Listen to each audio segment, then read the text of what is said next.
Felices Pascuas de Resurrección.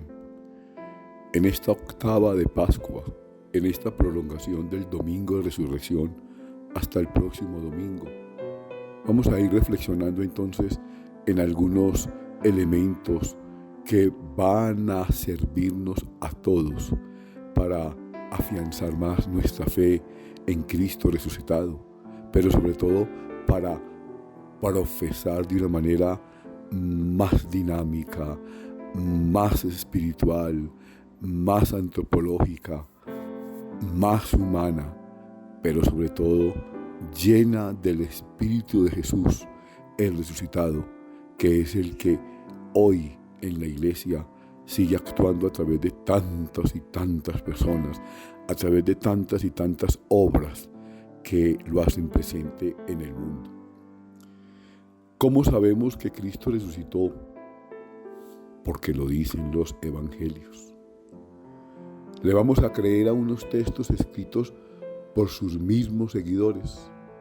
Sí, por las siguientes razones.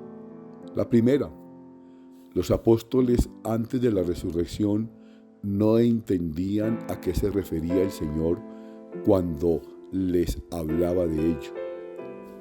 Y cuando bajaban del monte, les ordenó que a nadie contasen lo que habían visto hasta que el Hijo del Hombre resucitara de entre los muertos. Ellos observaron esta recomendación discutiendo entre sí qué era eso de resucitar de entre los muertos. Nos dirá Marcos en el capítulo 9, versículos del 9 al 10. Luego, si después de la resurrección la afirman con tanta fuerza, es porque una experiencia auténtica lo llevó a descubrir la resurrección y a predicarla. Incluso dejaron registros de su incomprensión inicial, lo que solo se explica porque algo los hizo darse cuenta que era la resurrección. Segundo, los apóstoles, aún habiendo escuchado que habían resucitado, no quieren creer. También Marcos en el capítulo 16, versículo 11 nos lo narra. Lucas, por consiguiente, también en su evangelio en el capítulo 24, versículo 11, así nos lo describe. Es un punto similar al anterior, pero más que las mujeres les cuentan que ha resucitado, ellos no creen. Óiganlo bien, por más que las mujeres les cuentan que ha resucitado, ellos no creen. Los evangelios retratan varias veces esa incredulidad de ellos, que solo el encuentro con un Cristo resucitado puede hacer que después delante de todos afirmen que ha resucitado. ¿Qué ganaban con inventar una mentira que era obvio que todos sabían que ellos mismos no creían y no querían creer cuando se las contaron? La incredulidad la vemos por ejemplo, en Mateo 28, versículo 17. Y al verle le adoraron, algunos sin embargo dudaron.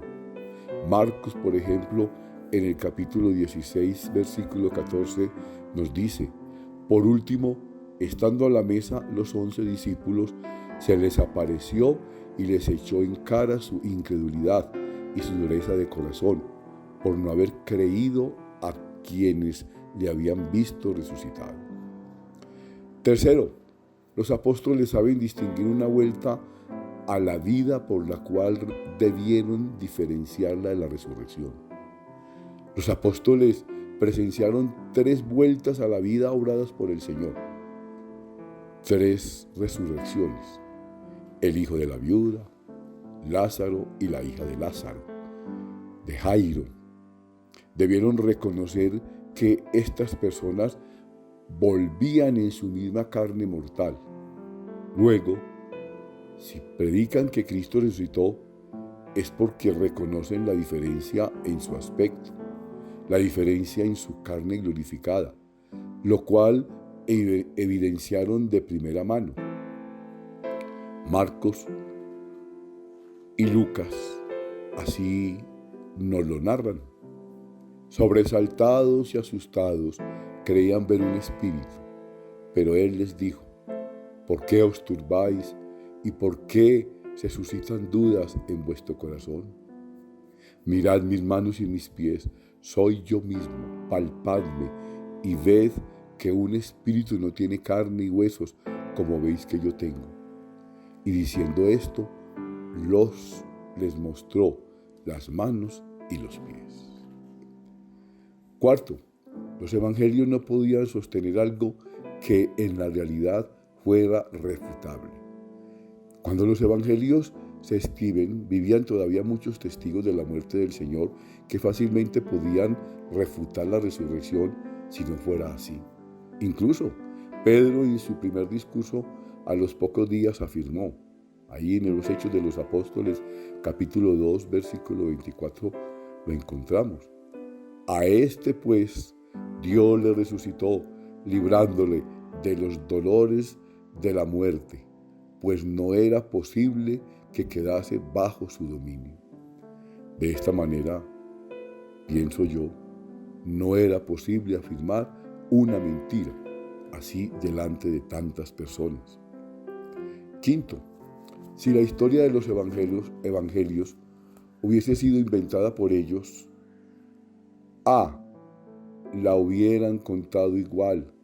Sin embargo, vemos que cada evangelio la narra con detalles distintos. Por ejemplo, la cantidad de mujeres y ángeles o el lugar donde estos están. Por el contrario, esas diferencias reafirman la autenticidad de la historia, porque no cuentan algo igual, que es lo más lógico si se van a colocar de acuerdo. Los detalles no anulan la verdad de fondo. Todos afirman que ha resucitado. B. Si iban a inventar la historia para que fuera creíble, no hubieran colocado a las mujeres como mensajeras, ya que su testimonio no valía. Por ello, si los evangelios insisten en que Cristo encomendó el anuncio a las mujeres, es porque eso pasó en verdad y se explica por qué el miedo de ellas. Marcos, en su capítulo 16, versículo 8, así nos lo muestra. Ellas salieron huyendo del sepulcro, pues un gran temblor y espanto se había apoderado de ellas, y no dijeron nada a nadie porque tenían miedo. Un miedo explicable si reciben un encargo de anunciar algo que por su condición nadie les va a creer. Los evangelios no envuelven en mentiras absolutamente la verdad de Cristo. Los evangelios, nada de esto escrito, a menos que hubiera sido real y si Cristo resucitó, no nos lo hubieran contado. Hay una sexta razón del por qué debemos creerle a los apóstoles sobre la resurrección del Señor, y es la tumba vacía. La tumba de Jesús nunca fue venerada como un lugar al que se iba a contemplar y a meditar como en otros, donde sí está enterrado alguien.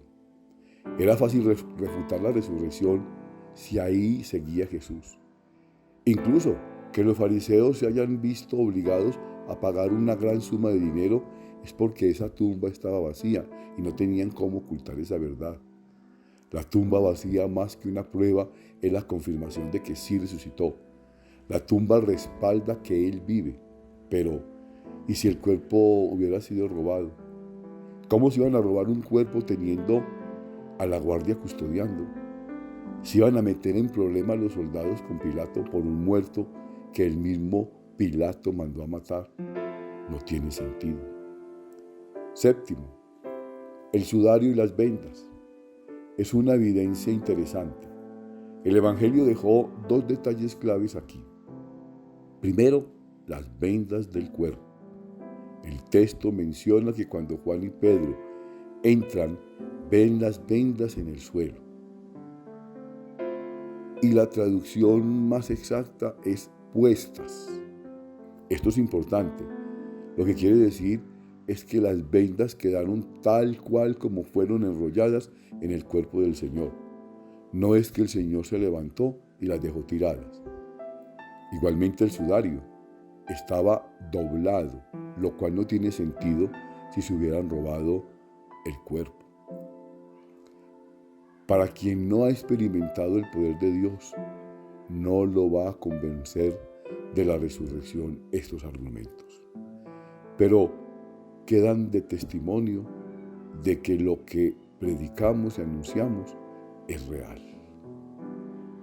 ¿Por qué buscáis entre los muertos al que está vivo?